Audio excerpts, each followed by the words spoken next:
I'd like to start with the readings. I'll be doing 2 readings, one from the Old Testament and one from the New Testament. The first reading is from Exodus 4, verses 1 to 5. Moses answered, "What if they do not believe me or listen to me and say the Lord did not appear to you?" Then the Lord said to him, "What is that in your hand?" "A staff," he replied. The Lord said, "Throw it on the ground." Moses threw it on the ground, and it became a snake, and he ran from it. Then the Lord said to him, "Reach out your hand and take it by the tail." So Moses reached out and took hold of the snake, and it turned back into a staff in his hand. "This," said the Lord, "is so that they may believe that the Lord, the God of their fathers, the God of Abraham, the God of Isaac, and the God of Jacob, has appeared to you." And the second reading will be from 1 Peter 4, verses 8 to 11. "Above all, love each other deeply, because love covers over a multitude of sins. Offer hospitality to one another without grumbling. Each one should use whatever gift he has received to serve others, faithfully administering God's grace in its various forms. If anyone speaks, he should do it as one speaking the very words of God. If anyone serves, he should do it with the strength God provides, so that in all things God may be praised through Jesus Christ. To him be the glory and the power forever and ever. Amen." Thanks be to God. I would like to, before we start, just watch a short video clip. So if you could just watch the side screens.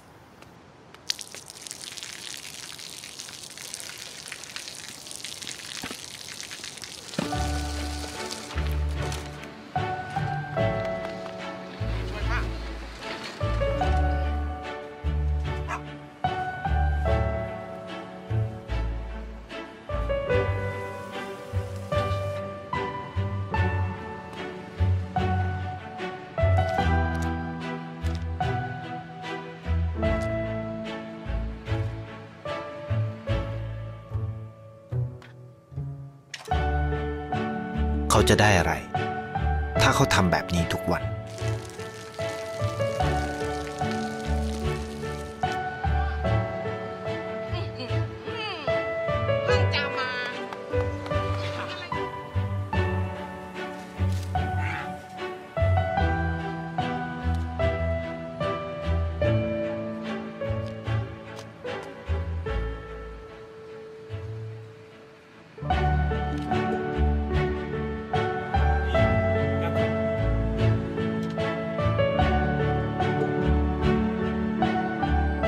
เขาจะไม่ได้อะไรเลยไม่ได้รวยขึ้นไม่ได้ออกทีวีไม่มีใครรู้จักไม่ได้มีชื่อเสียงที่มากขึ้น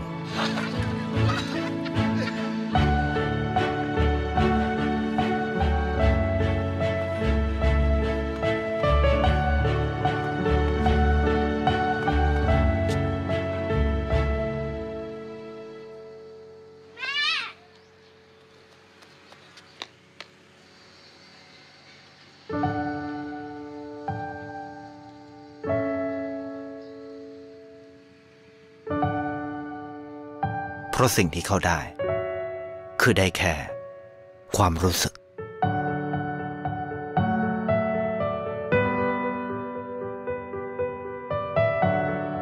ได้เห็นความสุข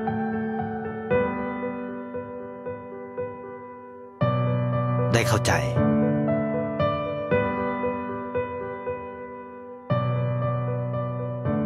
ได้ความรัก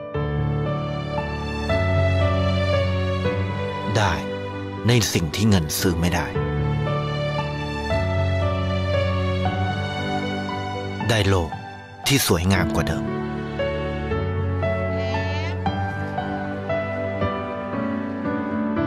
ในชีวิตคุณอะไรคือสิ่งที่คุณต้องการมากที่สุด us pray. Lord, thank you for the opportunity to be here and to hear your word and what you have to say to us. I pray now that you will open our hearts and our minds to hear what you want to say to each one of us. In Jesus' name, amen. So this morning, as you can see from the side screens, what I would like to speak about is what is in your hand. I felt that it might be a good idea to start the year. I know that they often use what is in your hand in July for Compassion and Justice Month to talk about what you have and what you can do. But I thought maybe it would be a good idea to start the year thinking about the same things and possibly, hopefully, putting into practice what we hear today for the rest of 2017. Not really a New Year's resolution as such, but more of a resolution, a lifetime resolution of giving God what He has given us, giving it back to Him so that He can use it through us. Our call to service means using whatever gifts and opportunities God places in our hands, nothing more and nothing less. And amazingly, He actually wants to work with us, even though, and quite possibly, all of us have failed in some area of our lives. The Lord still wants to work with us and achieve His purpose on life, but using us. We need to stop worrying about whether we're good enough, whether we have enough education or qualification or interests or hobbies or desires or energy or time or anything like that. Look at Moses. He used only a shepherd's staff to part the waters of a great sea, to command natural disasters, and he even demanded water from a rock. It was the greatest lesson that was learned was through a stick, that whatever we give to God will wield mighty power. What about the person, being close to Christmas, what about the person who only had a manger and thought that wasn't good enough and was, I'm sure, rather embarrassed to say to a pregnant lady that that's all that he had, but that is all that he had, and so he gave it willingly. And in the end, it was used for our King. A very humble manger for an amazing person.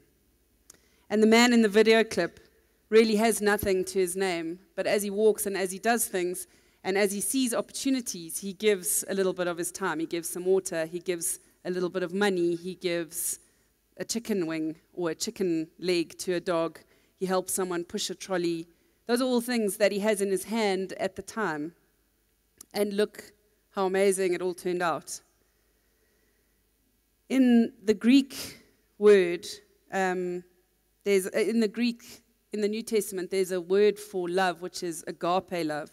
And this is a self-sacrificing love. It's a verb, it's an action. And the ultimate example that we see of this love and action is Jesus on the cross. I believe that our talents and our passions and our giftings and desires are given by God to help those around us.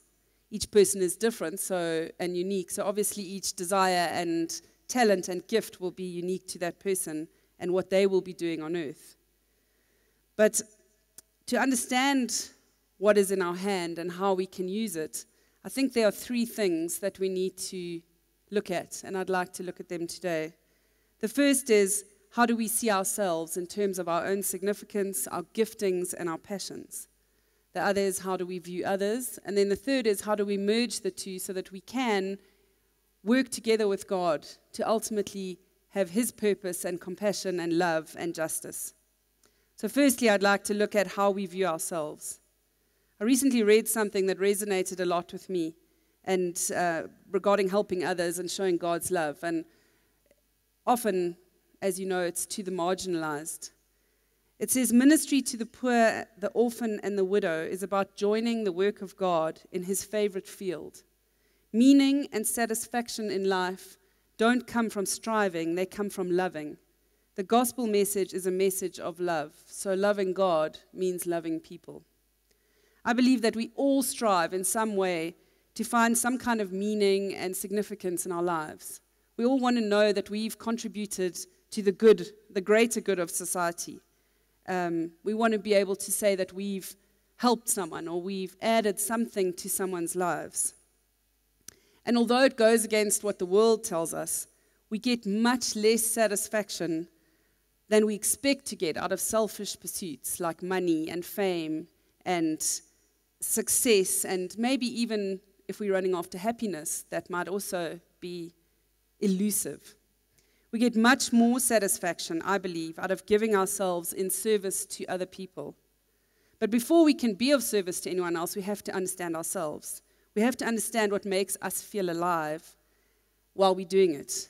What giftings has God given each one of us? What talents has God given each one of us? And what can we do with these to help others? Our life experience, what successes have we had in our lives, or even failures that we can use to help other people and to explain to them how to walk through life, and possibly give them the ability to reach their dreams and find the self-confidence to be able to try and realize that they are not the only one that's failed, and everyone has, and we need to get up and keep going. And hopefully, once you've helped that person, they can start the cycle again and teach somebody else. So, what is in your hand? In Corinthians, it speaks about churches being one body but many different parts. And each part works together so that almost like teamwork, so that the whole and the body can work well together. So the foot cannot do what the brain does, and the brain cannot do what the foot does, but they're both as important as each other for the whole body to work as it's supposed to. And I believe that that's the same in community and church community. One of us is a foot, one of us is a brain, one of us is a hand, and what we bring to the table can transform what our outside community looks like. How we work together as a church body and how we use our different talents and giftings and what is in our hands can transform those outside. I'll give you an example of how different people are and how different people have different things in their hands. I have been given an incredible love and passion and compassion for what most of us would call the down and outs. I love working in slums. I love working in prison. I love street kids, the glue-infested street kid on the street. I love them, and all I want to do is help them. So because of this, I applied to do an internship at an organization in Kenya. And part of the internship and part of getting into this was that I would be working in the slums and I would be working with street kids. And I got in and I got accepted, and I was so excited knowing that I was going to be working with these kinds of people. And I went running off to a friend of mine, just bubbling over with excitement, because I was completely convinced that everyone on earth wanted to do that, wanted to work in a slum and work with street kids. So I went bubbling off to tell her that I'd been given this huge privilege out of the whole world to be able to go and work with street kids. And she looked at me in sheer horror and she said to me, "Jax, when I hear your stories, I think I must give more money." I was absolutely flabbergasted. I couldn't believe that not everyone was passionate and excited about going to work in Hillbrow or somewhere like that. I really did think it was a worldwide phenomenon. But then when I look at that same friend, she's absolutely incredible when it comes to making money and making huge business decisions and strategic decisions. She makes plenty of money for companies. She just has a golden touch, which I have nothing of. And one of the things that she bought, amongst many things, is a holiday home that she uses. And she's incredibly generous. So what she has in her hand is this holiday home. And I've seen her, and she's helped me, on many occasions, open that home full of food, full of love, full of warmth, hand out the keys to everyone from the wealthy to the poor to the missionary who might need some financial or emotional or spiritual help, and said, "There you go and heal, go and rest, go and spend time on your own, take your family, do what you need to do." Recently, I've also heard that she and her husband decided to set up a fund that they call the God Fund, where they find people that God puts in their path and need a little bit of help. So they give money to them with absolutely no repayment required if they believe that God's asked them to give the money. So these are just two examples of two different types of people using what they have in their hand. And one could never do what the other can do. One would never be in a slum, and the other would never be rich. So what is in your hand? What makes you feel alive and full of meaning and significance? What is your shepherd's staff, as with Moses? And this brings me to the second point, is how I would like to look at how we see others. Do we look at someone and see someone who deserves grace and love and mercy and forgiveness and justice? Or do we look at people and think along the lines of, God helps those who help themselves? A little while ago, I'm not sure how many of you were here, but Gary did an example where he put a bucket on the stage, a round bucket, and then he put 4 people here in chairs, and he gave them each a ball, and then he gave people balls right at the back. And he said, please, can you throw that? First of all, the people in the front said, please throw it into the bucket. Luckily, they all got it in the bucket. And then he asked from the back for them to throw. And then he said to us, we are very privileged in the area that we live in, and we don't realize that some people have huge access to the bucket. When they throw their balls in, the balls go into the bucket, and it's easy. They can see the bucket. It's right next to them. They can touch it. Others can see the bucket, but they don't have access to it. They can't get the ball into the bucket. They don't have the same access that other people have. And still others, for example, if they were sitting in the foyer, don't even know there is a bucket. They don't even know that there is somewhere that they can go to get what they need. They did a survey that he was talking about as well, where they asked northern suburbs teenagers what they wanted to be. And all of them said, I want to be whatever when they grew up. But in Diepsloot, they said, if I can get out of Diepsloot, then I want to be something else. It was a completely different perspective. Some people don't have access as we do, and it's wonderful where we live, that we have access to education, we have access to jobs, we have access to finance. For the most part, there's someone we can speak to. We're also very privileged because we live in South Africa, although sometimes it makes for pretty difficult circumstances. But there are so many different things in South Africa. There are different classes, different cultures, different colors, different ideas. And I think that there's something for all of us to do just in our own country. And if we can see people as Jesus sees them, and if we can treat them as Jesus would treat them, seeing things from their perspective and trying to step into their box before we try and help them, try and get to understand them, I really think we could make a massive difference, and it would be quite a testament considering where we're starting. I also believe that everyone has a capacity to change, but they will need some help and people walking beside them along the way. And it's our hands and our feet that help to give them hope and self-respect and dignity back and do Jesus' work that he wants us to do. I often think of myself before I became a Christian and started going to church. And, yeah, I was pretty naughty. And so when I walked through the door the first time, I was quite nervous. And it took some incredible people that walked beside me and showed me what it was to truly love someone unconditionally and forgive them and give them back their hope. And they gave me my dignity and my self-respect back. And it gave me a chance, like a leg up almost, to be able to be where I am today.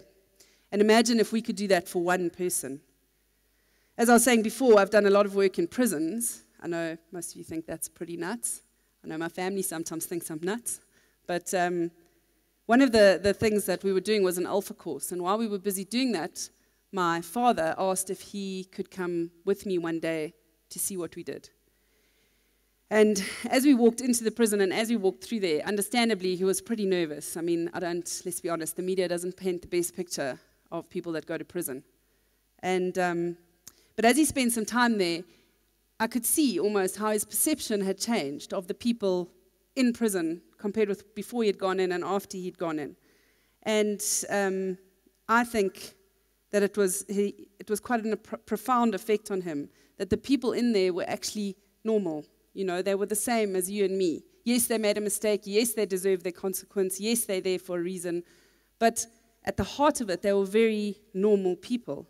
Will I find a job when I get out? Will I have friends? Will I be forgiven? Will my family accept me? Am I good enough? Will I ever be good enough again? And how many of us have asked those same questions of ourselves in any way that we want to work or do something? Am I good enough? Do I have enough qualification? And my father's reaction was the same as Martin Luther King when he saw a homeless man on the street. And he said, "There go I, but for the grace of God." What if we saw everyone like that and could walk with God's grace into all situations without any judgment or without any of our own perceptions and try and take on what they are? When we look at Jesus' life, he was probably the most radical and revolutionary person in this exact way. He could be said to have had radical inclusiveness. He didn't just associate with certain kinds of people that he felt were the right people for him. He spent time with priests and prostitutes, women, men, fishermen, rulers, young, old, sinners, Pharisees, everyone. And he didn't just come to save the lovable and the lovely, but the unlovely and the bad. And he didn't just die for those who accepted his message, but even and most especially for those who nailed him to the cross. If we're able to see everyone as significant and loved, regardless of their social standing, class, race, culture, moral or ethical behavior, we would spend a lot more time getting to know them, building a relationship with them, learning what makes them tick, standing in their box, looking at the world from their perspective, and then walking them through whatever they need to get through, injustice, sin, mistakes that they've made, because there's always another side. There's always, what is the saying that they say, God takes your mess and makes it your message. There was an article that I read recently again, and was on the 5 lessons of life. I just want to read you one of them. It said, "During my 2nd month of college, our professor gave us a pop quiz. I was a conscientious student and had breezed through the questions until I read the last one. What is the name of the woman who cleans the school? Surely this was some kind of joke. I had seen the cleaning woman several times. She was tall, dark-haired, in her 50s, but how was I to know her name? I handed my paper in, leaving the last question blank. Just before the class ended, one of the students asked the professor if the last question would count towards the grade. Absolutely, said the professor. In your careers, you will meet many people. All are significant. They deserve your attention and your care, even if all you do is smile and say hello. I've never forgotten that lesson, and I also found out that her name was Dorothy. And this brings me to my 3rd and final point. How do we merge the above 2 things to be able to walk with God and do his purpose and ultimately bring his kingdom down onto earth? How do we get involved so that we can use what is in our hand? Firstly, remember that all you do should be to God's glory, so that others may experience Jesus' love and compassion and mercy and forgiveness. And it's not about you, it's about him. Secondly, I would say find your passion. What are you absolutely passionate about? Bob Buford says, "The spark that needs only a gentle breeze to ignite into a raging fire." You need to identify what you do so well and what you would enjoy doing so much that you do it without pay. Thirdly, find a place where this passion intersects with people. People you love, people you work with, people you spend time with in your neighborhood. Find a place where that passion can meet. And this will bring you into God's favorite field, helping the old, the young, the rich, the poor, the widows, the orphans, the aliens, the fatherless, the prisoners, all of us, really. Prisoners could be bars, or prisoners could be stuck in sin. Somewhere in there, you will find people that you can connect with and that you can help with whatever God has given you in your passion and your giftings and your talents to be able to share your life experience and your wisdom. Fourth, start where you are. Don't wait to start because you think that everything has to be perfect in order for you to do any good. We're in a situation in South Africa where there's so much need. It can almost feel overwhelming, and it feels like you're swimming upstream. Like there's nothing that we can do to make a difference. But each one of us, if we do one thing, can make a difference. My husband and I recently started a soup kitchen. I've been wanting to do this now for probably 5 years, but I always didn't do it because I thought, there's too much to be done. And if we start, where are we going to go? And how are we going to know what to do? And what happens if we can't keep going? And then eventually I thought to myself, well, this is silly. If I want to do it, I just need to start and see what happens. So we made soup, and our beloved Violet, who works with us, made pap for me. And off we went with our bowl of pap and our thing of soup and a table and 2 spoons, and started feeding people on the side of the road on Rivonia Road.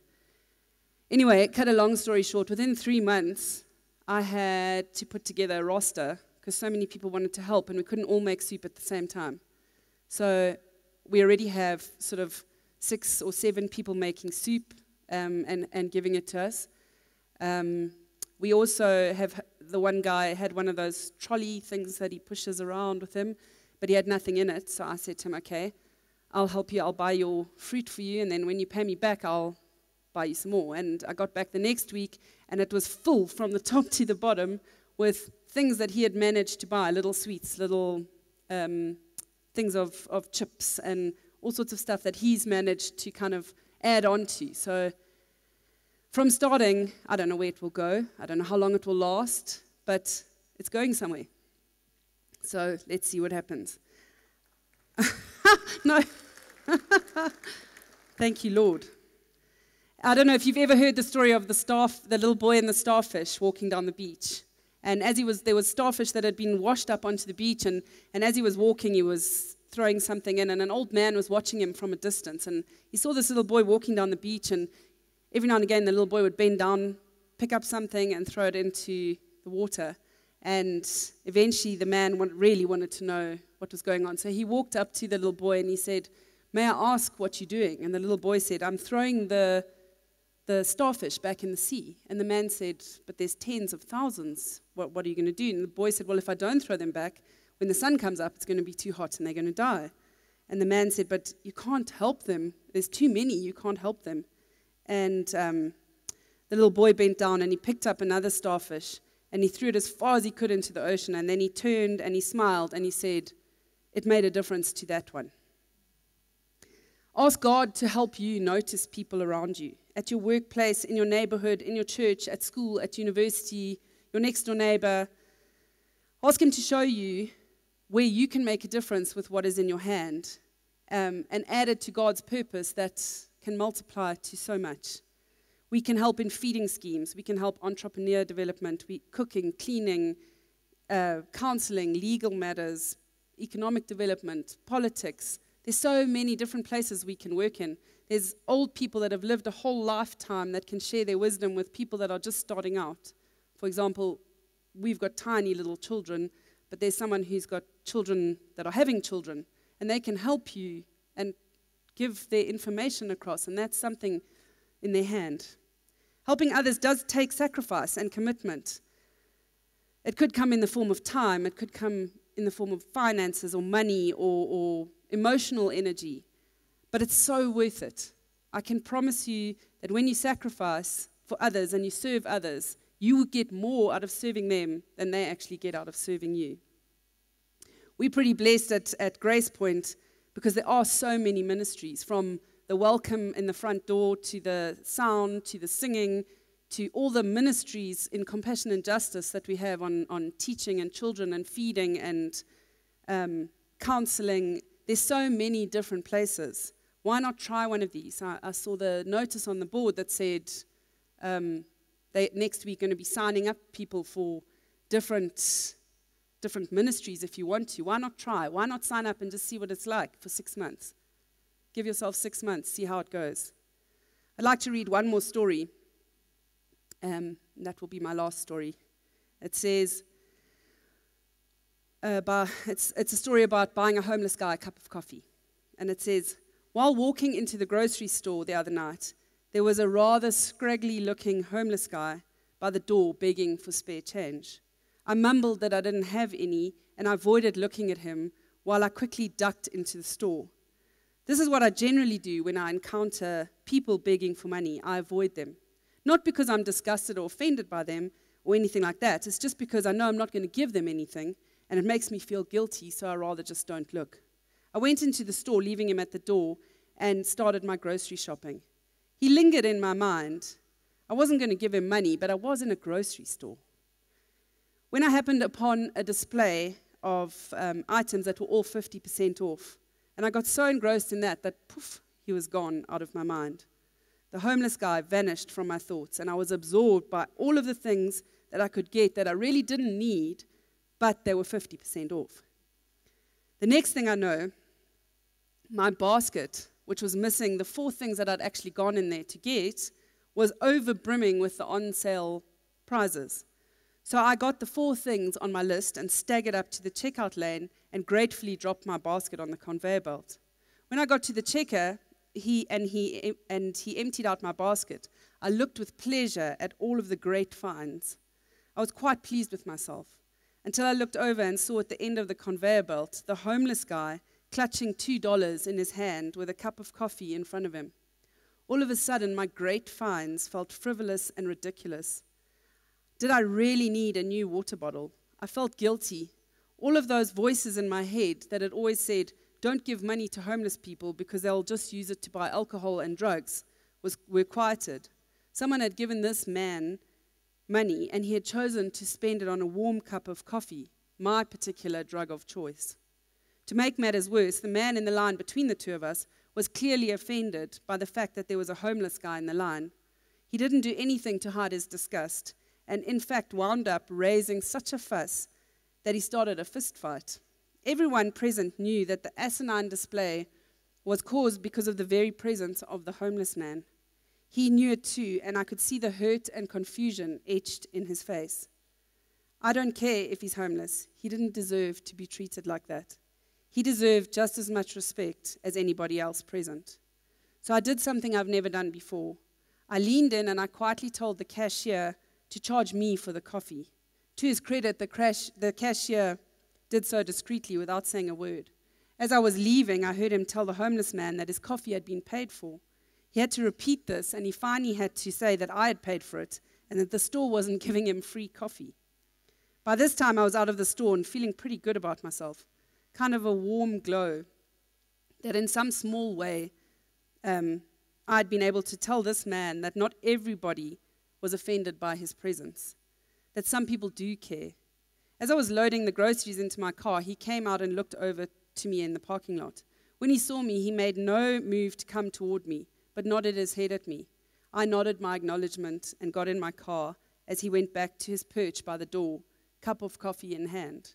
Driving home, I felt good about myself. I still feel good about it, which doesn't really seem fair.